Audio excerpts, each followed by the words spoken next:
Hey everybody, it's Chanchai, and hope you're all doing well.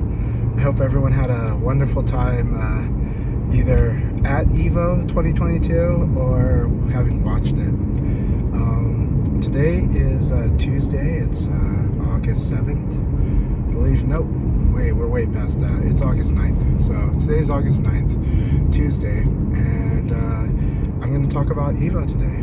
We're going to talk about a few different things, so we'll go off on different tangents maybe. And so there might be some spoilers. The spoilers would be for Virtua Fighter, it would be for Street Fighter 5, and it would be for Tekken 7. Outside of that, I couldn't say much, so you're not going to be spoiled on any of the other tournaments, but you will be spoiled on those three, because I'll probably talk about them, maybe. So let's see what we're going to talk about. So again, I hope you guys had an awesome time. EVO is a wonderful thing for the whole community, and it's provide a lot of topics for us to talk about this week. We could be talking about social media. We could be talking about the role of EVO in the community in the future. We could be talking about the 2010s and the way esports had a lot of resources going through in the 2010s. But now we're dealing with post-COVID 2020s, and a lot of things have changed, but also a lot of games have aged. But some games are new, right? King of Fighters 15, 2022, right? Melty Blood's pretty new. And multiverses is a hot topic, very, very new, but having to fight on a lot of fronts for its success. And, aside from that, Street Fighter 6 is on the horizon. And then a little beyond the horizon is Project L, which we don't know the title for yet. Riot Games, League of Legends Fighter, which I'm really excited for, but I'm also really excited for Street Fighter 6. And I was thinking Fighters 15 has done a phenomenal job, so I'm really happy it's doing well, and I can't offer spoilers because I didn't really watch that event yet, but I will watch it. So there's topics like that. There's also topics like arcade controllers, which I've been talking about a lot lately, and EVO was very amazing to the hobby. But there's another topic of that. So on top of the fact that there were vendors, there was the Fight Stick Museum, which I think is going to have, I hope, becomes a permanent fixture, and hope each year has its own additional flavors. Maybe a bit more interaction with it, but at the same time, what it's got is very wonderful and is put together by the community, and you can only be grateful for that. It was a surprise. It surpassed expectations, and now we'll see what it does in the future, but again, I hope it's a permanent thing. Another topic we could eventually talk about will be, what about day 3 of EVO? I'll chime in on that, right? So something that not everyone knows about EVO is that typically there's like 3 days of EVO, and the first 2 is like the big event and convention, because everyone's gonna go through pools, and you do get some top 8s on Saturday, but then you've got the main top 8s on Sunday. So Friday and Saturday are a very busy day with a lot of players, and Sunday it's just the people in the arena. The convention floor is basically closed on Sunday, and some people feel a little frustrated with that or let down by that.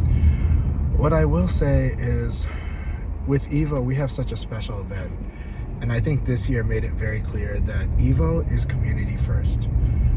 It is a commercial event, it does have sponsors, it does have business interests, but first and foremost, it's a community event, and the reason people loved it this year is that it was such a community event, and in a way that felt either better or safer or more inclusive in certain ways, in the general sense,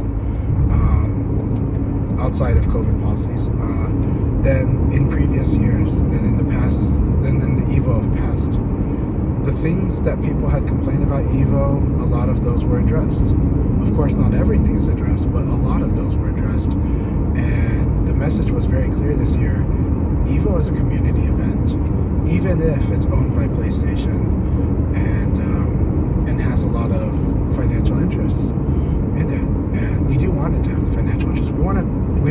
be able to run. We want it to not be something that just burns money, right? We want it something that that the community can enjoy, and it would bring people from all over the world. And so it's important to understand that. Now, again, let's go back to what I was talking about, which is day 3. So the other thing to understand is that with EVO being community first, a lot of the vendors at EVO are fans. Artists are fans, right? That's why they do fan art. The vendors, this is not the most lucrative business to be in as a vendor. It really is not. It's a high risk to be someone who creates products for the fighting game community. Even to be Arcade Shock, who might be the most successful of them all, there's a lot of risk. There's a lot of bad decisions. Even for like junk food arcades, a bad decision could set them back so bad that they'd be out of business. The passion is why they do this business. The passion is why they make these products or arrange and do these deals to get these products and try to sell. And then the business side is why they can't do every single thing that we want them to do, but they can. But boy, they sure do a lot because of that passion. So remember, the vendors, they're fans. What's the point of them being fans?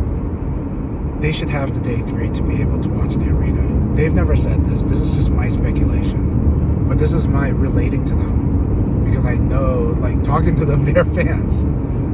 And on day 3, everybody would like to be in that arena. Everybody wants to be where everyone's at, cheering their hearts out. And you want those seats to be full, not empty, but you also want them to be accommodating all the people that worked hard the whole weekend, right? It's not just a job, it's not just a gig. This is something that they live for, they love.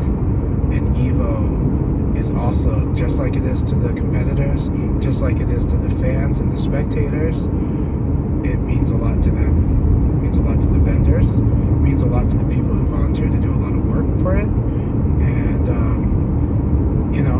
they would like to make money while doing it too, but they do this because, first and foremost, they love the hobbies that are involved, and they love fighting games. So I think that's what we should understand, and I think that's why I support day 3 being that. However, I will give a shout out to Justin Wong, who posted, hey, can at least somebody make a casuals area on day 3? Oh, I would love that. If there's an affordable way to make a casuals area, bring your own controller, bring your own console, but this is for the community, that like the people that couldn't get tickets into the sold out arena and maybe couldn't afford some of those, man, an amazing bring your BYOC area, that would kick ass. And you would have some of the best casuals and everything else, but it would suck up some of the seats away. Like some of the people that have tickets might want to play casuals there, and it might cost the seating at the event a bit, because you really do want to fill out the house. But that would be awesome too. So that's that. Okay, let's talk about Virtua Fighter and EVO, and I think I only have time today to talk about that and then I'll just continue another EVO story time later, or talks. Virtua Fighter tournament was awesome. It was promoted mostly through the Vortex Gallery, because that's where they funneled a lot of the independent tournaments, a lot of the what we would call the side tournaments.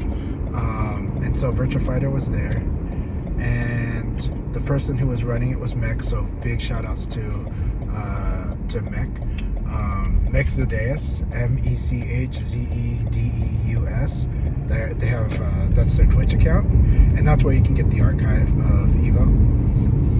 And yeah, Mechzedeus, he's been such an amazing community member. He's a quiet guy, but he helps run tournaments. He's actually mainly in the anime games community, I believe, but he's really supported VF2 when he can.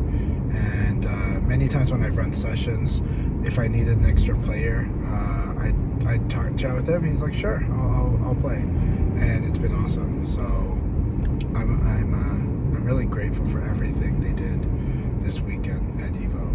Shoutouts to Rayblade, who also helped run the tournament and was probably more of the social media presence than anyone for Virtua Fighter at Evo. So we got to be grateful for all of his efforts. And Rayblade made awesome swag stuff for the community, for our community, the VF community, but also for other communities too. And some of the, I think they made stuff even for Paradise Arcade, and they made stuff for basically the communities that he's really a fan of, that he could afford his time and resources to making stuff for. It was not cheap. It cost him a few $100s at least. But on the plus side, I did hear that Ray had a couple nice jackpots in Vegas and was able to recoup some of those costs, luckily, and then also was able to buy himself some swag. So amazing stuff there. So on the tournament, I'm glad that we did get to watch a lot of good, like pretty much all of the matches that were broadcasted were quality. You know, I gotta give a shout out to Chris Unn, who is from my neck of the woods, and he's a local in my area, and he's an amazing player, and he plays like Street Fighter, and was playing this year King of Fighters and Virtua Fighter, and his Virtua Fighter has improved, and he plays sharper, and I think people could see it. People could see that he was fuzzy guarding better than a lot of other players, and his defense was pretty good, and his capitalizing was quite good as well. You know, nobody is 100%, but he did really, really good, and he capitalized a lot, but also did not. He didn't go tilt that much. You know, so it's like a really good run. Watching him fight numbers, knocking numbers into the losers bracket. Watching him fight Socrates, another friend of mine from NorCal, who also plays Lei like numbers does. Krison's Jackie was on point and hit its EI Garys and launched people at right times with the 6K. Really strong stuff. And then also fighting, let's see. I was trying to remember a lot of the matches ago, and now they're starting to fade in my memory, except for the fact that I enjoyed them. But he also fought Rayblade and in losers, and Rayblade did really good. They had a really good, intense match, both of them. It was very close, and you know, so Chris had to fight like opponents that get to attack a lot.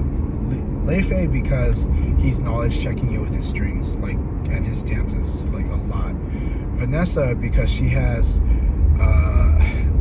the most attacks out of anyone that can be used in a disadvantaged situation very well, and with like as a very, very, very good option. You know, she's a character that's able to attack all the time, and Rayblade's Vanessa attacks almost all of the time.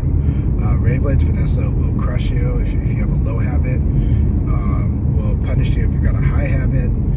Ray is naturally very good at reading, and naturally very good at like just, you know, he likes going for brilliant plays. He likes going for crushing especially, and his Vanessa will take every opportunity to do the flying punch and 9P against you.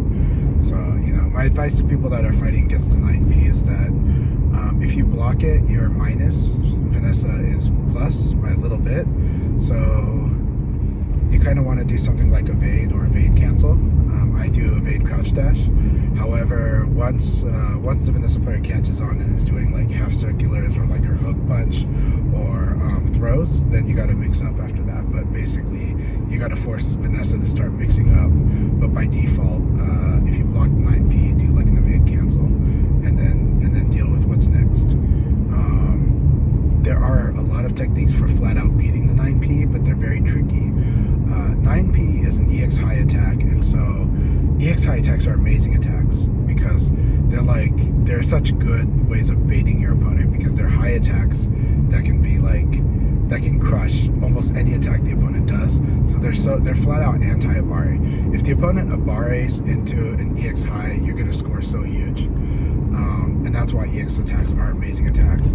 So the standard way to deal with an EX high attack is to crouch under it and then punish after the hit frames have gone through. After it's finish its execution, and the executions are the initial frames, and then finish its hit frames, like it's no longer hitting, then you strike, then you attack. And that's the weakness of the EX high attacks, is basically crouching, especially crouch dashing.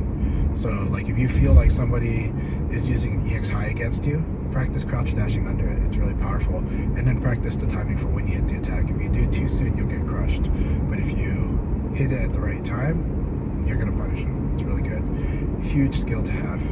And one of the things you got to look out for in the opponent's kit is you do want to look at all their mids. You definitely want to look at their EX highs, and you want to treat them as their mids if I hit a button, you know, but their highs if I just crouch dash or if I just duck. Okay, so Rayblade versus Chris-Sun was pretty exciting.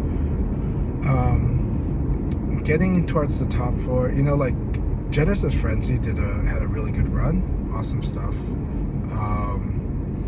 and they fought one of my, basically when people asked who I was going to pick for the top three, my prediction was that Gentleman Thief would win the tournament, and that it would basically be a three-way toss-up with Crazy Drunk, Yellowtail,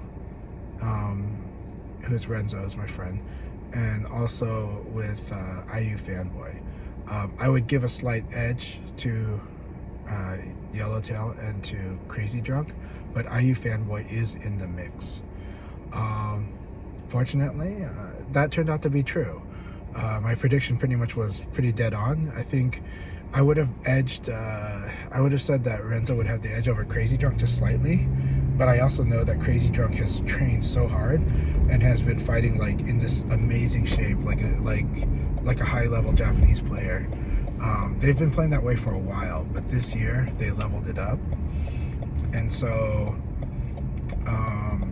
we'll get into like what happened in their matches. But you know, Genesis Frenzy Shidosha ran into IU Fanboy, got knocked into losers there. A funny incident did happen. I tend to, you know, IU does tend to use in America we'll call it an excuse. I would say in Asian culture we'll say it's kind of an excuse. It's kind of trying to save their face. Face is this concept in some cultures, some conservative cultures, where like you don't want to look bad and you don't want other people to look bad either. And so when you have good face, or like you just don't want to have bad face. Usually bad face happens from your own behavior though. You know, it's but at the same time you also don't want to embarrass someone publicly in our cultures. And so IU Fanboy kind of has a habit, online and offline, of just like if they lose, of just kind of they're not meaning to say that you're not good enough. It's not meant that way, but it is gonna, like, they're gonna reflexively say, oh, you know, I'm kind of rusty. Sometimes they mean it, you know, but it's more like when like an Asian mom makes her food and she tries to say, oh, it's not so good, and in our cultures you're not supposed to agree with that. You're supposed to go, oh, okay, and then when you eat it, say this is amazing, because usually she's only going to say it when on a dish that she really likes, right? Now it's a little different there. In IU Fanboy's case, it's just he's kind of, it's an excuse. It's kind of like, you know, it's just like I'm just a little rusty, you know, I'm sorry, in a way that was like he wishes he could have brought a better fight to you. That said, it's kind of rough because I think I can't remember what the result was. I thought he beat Shidosha, but he also said that he's a little rusty, and so that upset Shidosha. And then Shidosha went out loud and told everybody he's like, IU Family's like, you are a liar, and like basically said it out loud for everybody. So kind of a funny moment on stream. But you know, IU dealt with it. I can imagine him being either upset or just being like, whatever. But I hope he took it in jest. But at the same time, IU Fanboy did sharpen up after that. Did sharpen up after Shidosha's, you know, like pointing it out and ribbing him throughout the tournament. Shidosha said, like, you're not rusty when you're like ECDing me and like ducking under stuff, and that's true, right? So it was really funny. But IU Fanboy was my favorite for the fourth spot, but with legitimate shots at getting second or third. And some history on IU Fanboy is that IU Fanboy is a player from Victoria, BC, which is near Vancouver, BC, but you got to take a ferry. It's kind of a hassle. So it's not like, we're having a gathering in Vancouver and we should invite IU Fanboy today. You got to invite him like a day ahead and let him plan, because he's on an island called Victoria. But you take a ferry from Victoria to Vancouver, or from Vancouver to Victoria. And Victoria is a very beautiful area of British Columbia, of the west coast of Canada. IU Fanboy has been a very strong player for a long time. I think a lot of players underestimate IU for a number of reasons. In casuals, IU will play a much more relaxed game. This is also true of Renzo. Renzo in tournament is pretty different from Renzo in casuals, but Renzo in casuals is very powerful. Like, make no mistake, both these players are very powerful in casuals, but they do a lot of prodding, they do a lot of testing, they do a lot of like whimsical play, and so you got to understand, like, and so you don't really get to measure their tournament play until you actually see them in tournaments. But sometimes, for me, I can imagine what it's like even if I didn't play in tournaments, but I have a history of having played them in tournaments too. But IU Fanboy has a record just like Renzo has a record. If we're talking about Final Showdown, like, we're not even talking about before Final Showdown.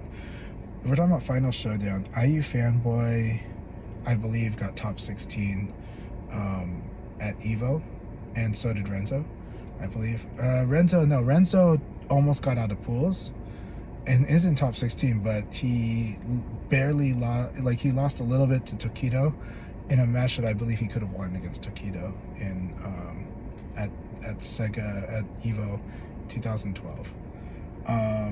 But IU did well and was able to move up, I think. At the very least, he's in the top 16. Similarly, the Sega Cups, both of them make it out of pools in Sega Cup tournaments, 2013, 2014. IU is one of those players that just will consistently get the chance to fight the really strong Japanese players.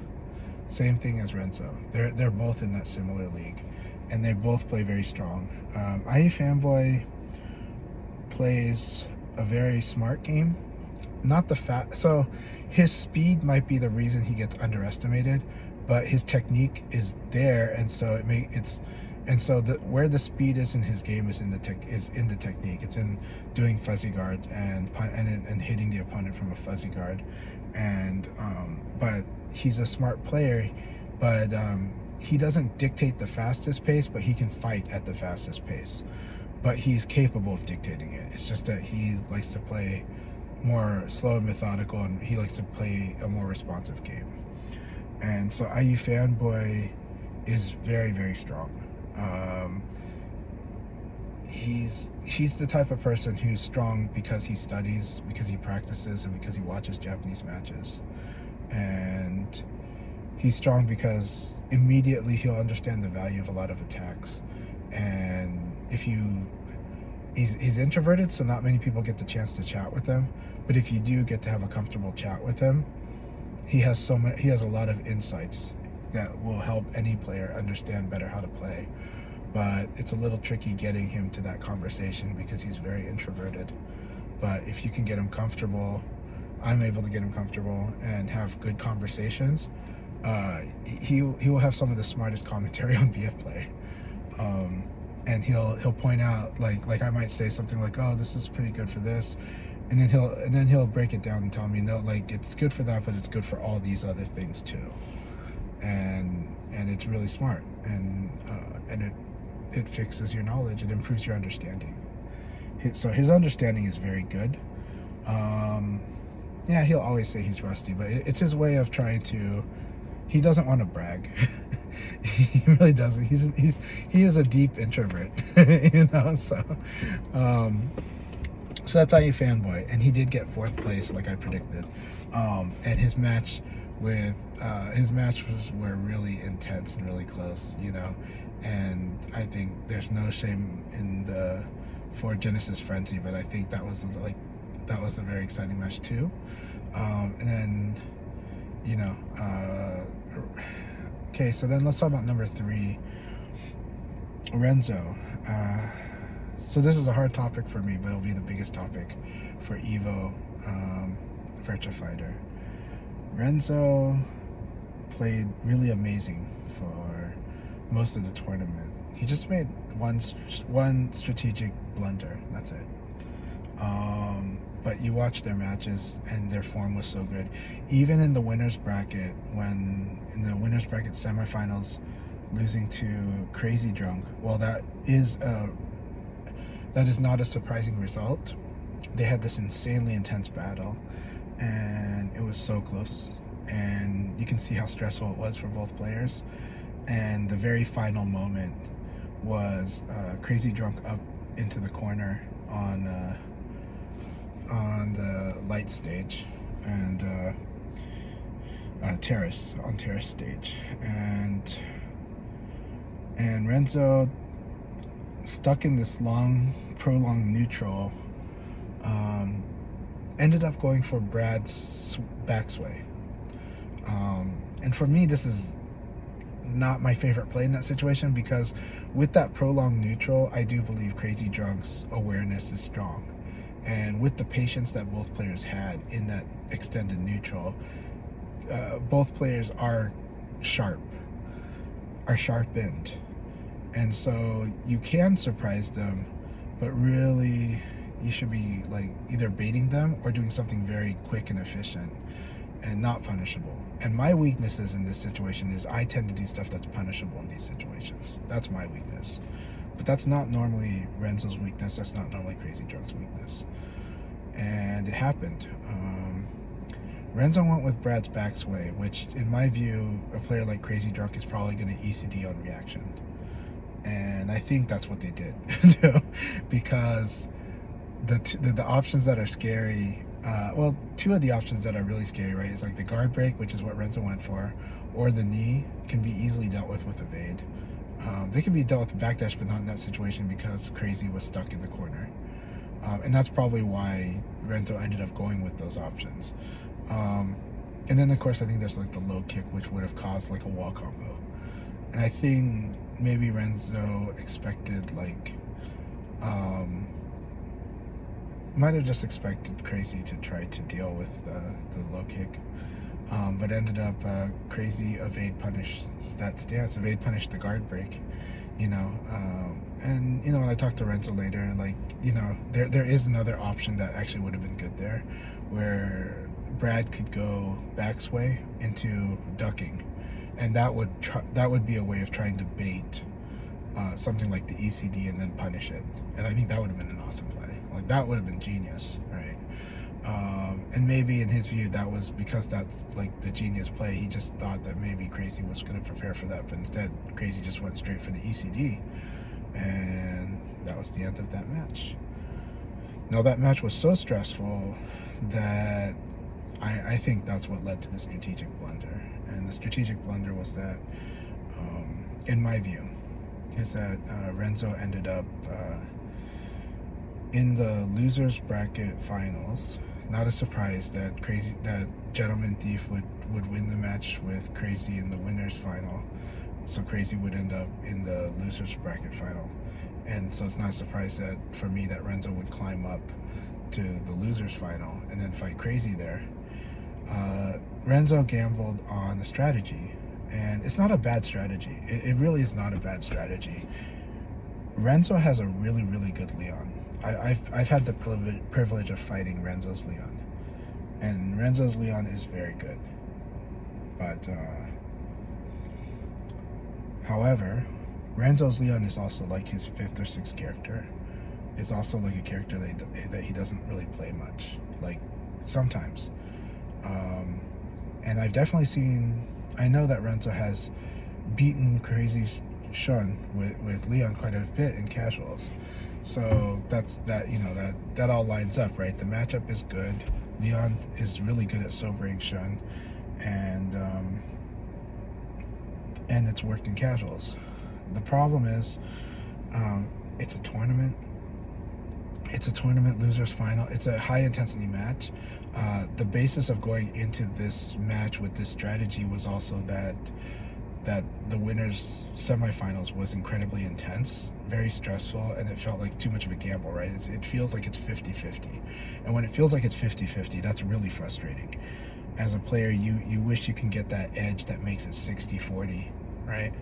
But after that winner semifinals, it feels like it's 50-50, and so I think that's why Renzo decided to play Leon.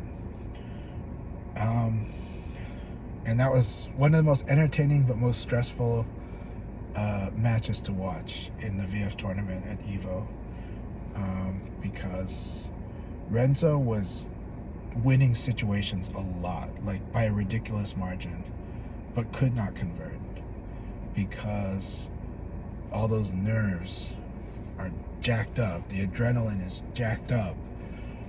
And now, the way I put it is, when you play your character that you've trained so hard in, especially in the tournament, you're kind of using you're using both sides of your brain.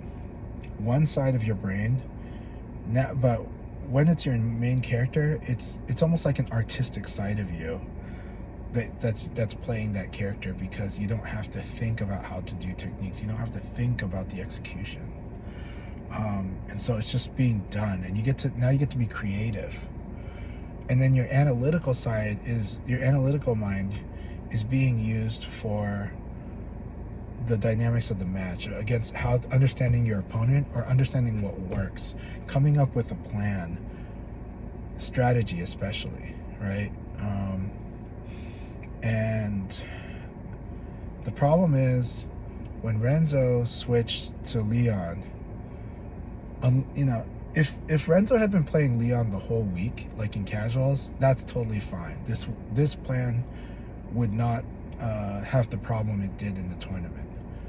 But I don't believe that's the case. I think it's pretty obvious from watching that match that Renzo hadn't played Leon as much in recent times, just maybe for fun casuals.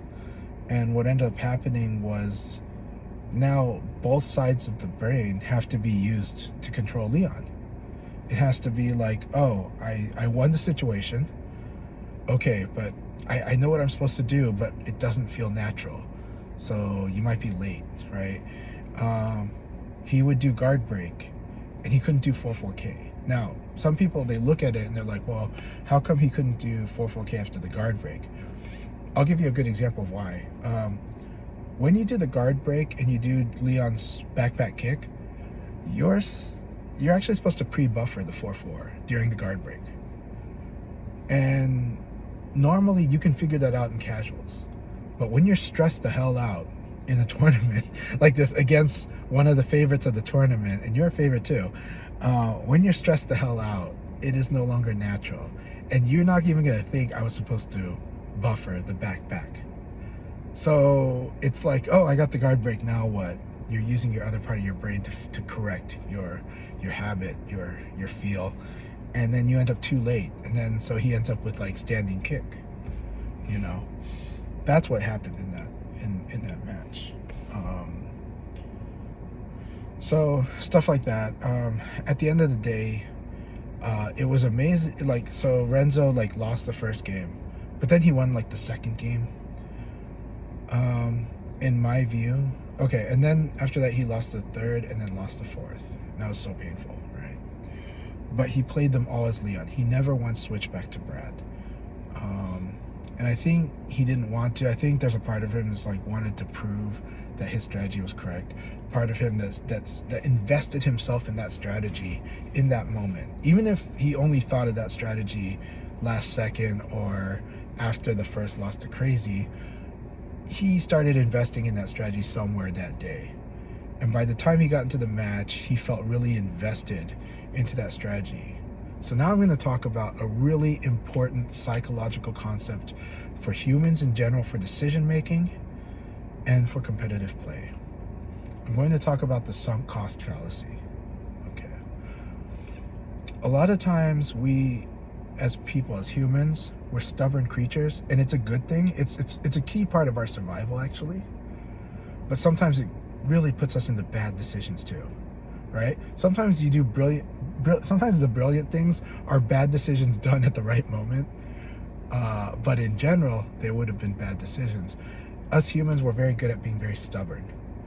And the sunk cost fallacy is something that humans consistently do all the time throughout history, over and over again, and has led to many failures and bad decisions.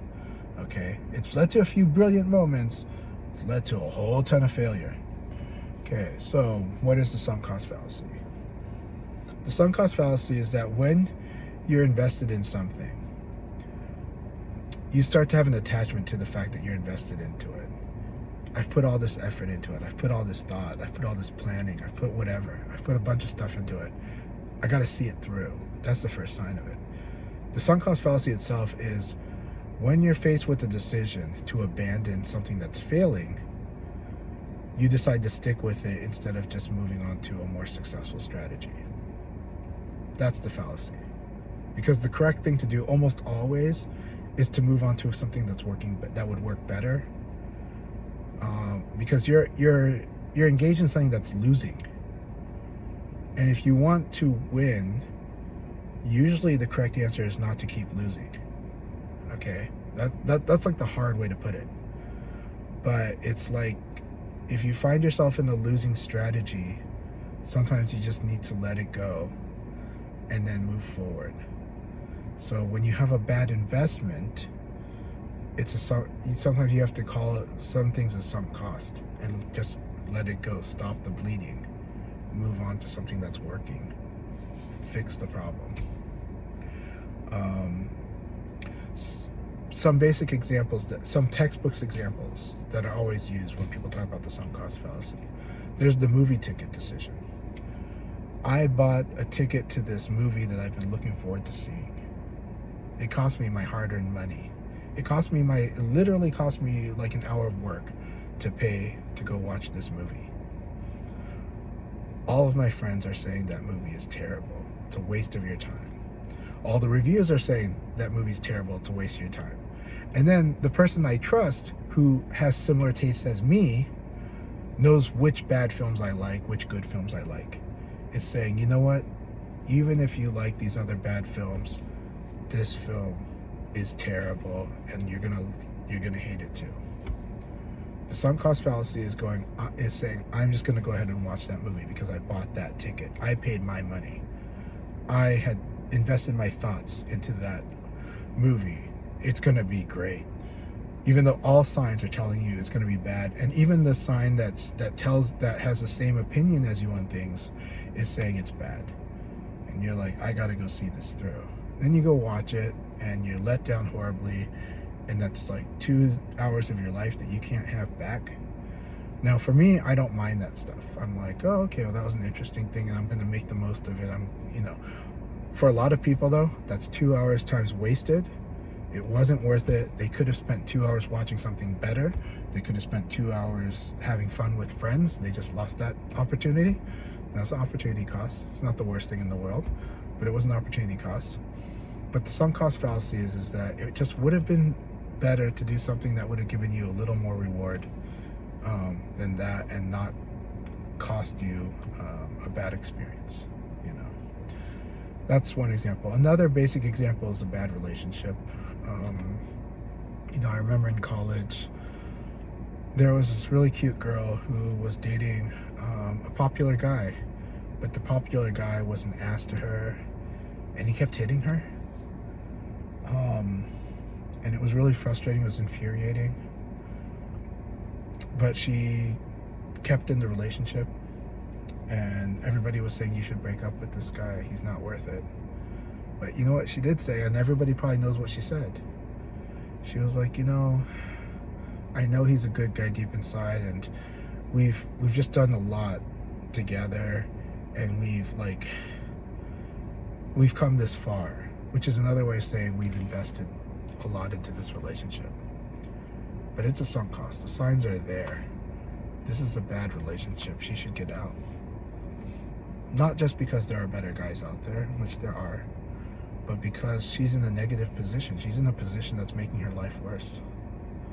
And by staying in that relationship, the chances of it getting better, not really there. Chances of him changing, not really there.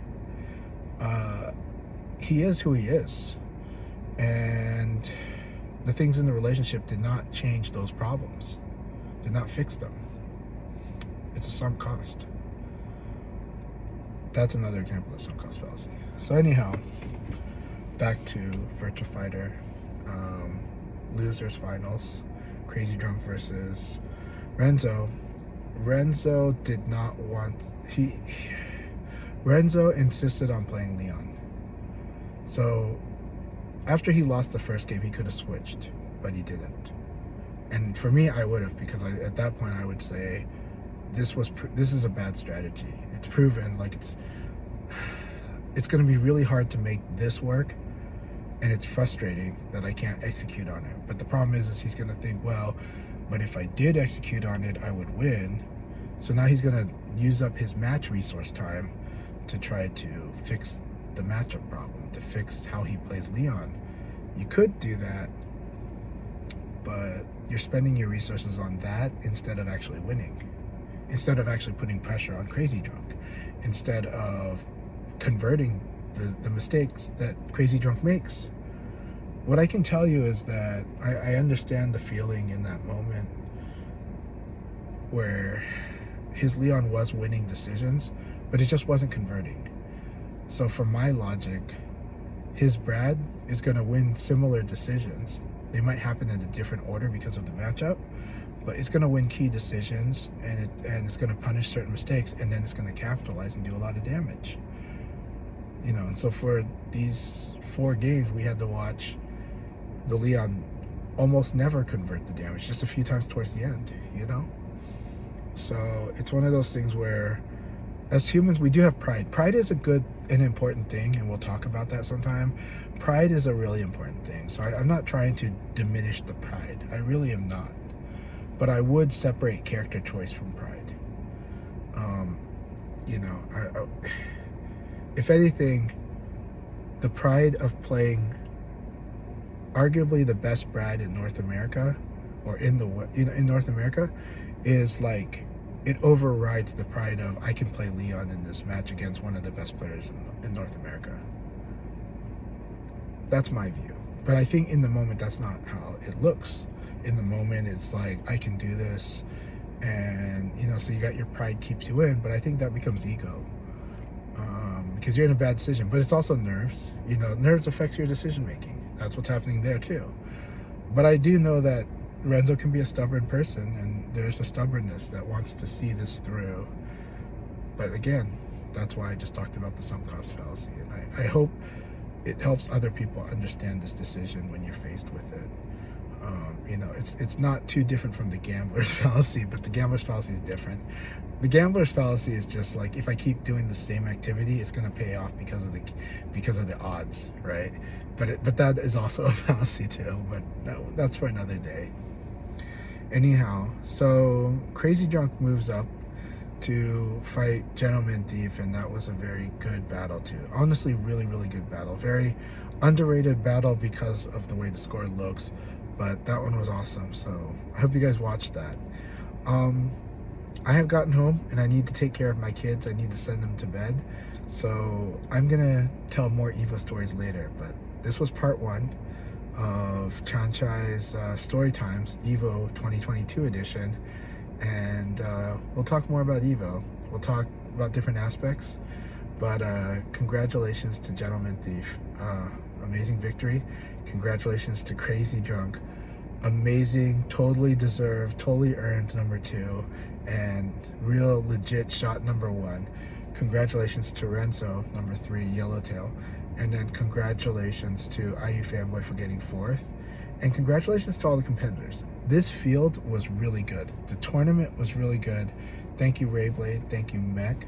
Thank you, Vortex Gallery. Thank you, Evo. Thank you, Team Strike First, who does represent Gentleman Thief and Crazy Drunk, and they have helped a lot of players along the way too. And their team has brought a lot of swagger into the VF scene, something that we don't really have much of in Western VF. I'm grateful for it. It's crazy, it's different, it's not my vibe, but it makes it more fun. So thank you guys for that. I mean, you guys made a belt that Himachan won, and he will never forget that huge belt from CEO, and that was made by Team Strike First. So Team Strike First, thank you so much. Thank you for what you do for VF. We have to be grateful. We can only be grateful. And for everyone that went to Evo, thank you too, because you represented Virtua Fighter, my favorite game, at Evo. The most wonderful fighting game place on earth. Thank you also, Renzo.